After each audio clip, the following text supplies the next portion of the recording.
which it wanted to raise before the Honorable Impeachment Court. So may I request, Your Honor, that the Honorable Counsel for the Prosecutor, Lorna P. Kapunan, be recognized, Your Honor. Before recognizing the counsel for the prosecutor, ma'am, upo muna kayo. Chair would like to recognize first Senator Judge Lacson. What is the pleasure of the Honorable Lacson? It's a point of inquiry, Mr. You may proceed, sir.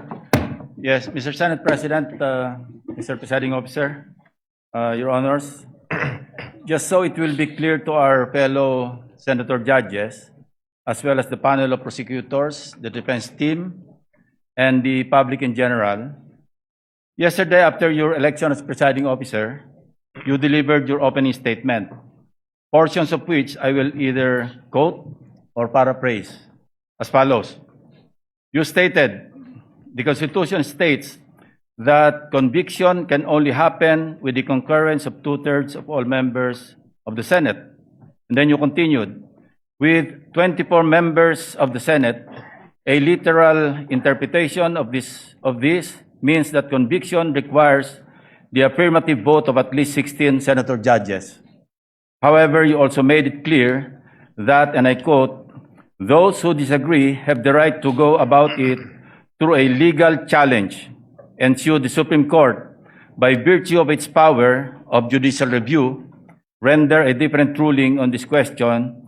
The impeachment court shall faithfully abide by that ruling, unquote. My point of inquiry, Mr. President, Mr. Presiding Officer, is this portion of your opening statement a matter of legal opinion on your part as Presiding Officer, or does it constitute a ruling by the impeachment court?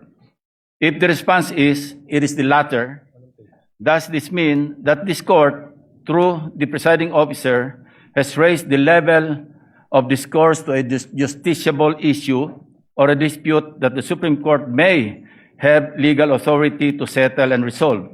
In case either one or both panels in front of us decide to exercise their right to challenge the said ruling, should they deem it as a grave abuse of discretion by this court?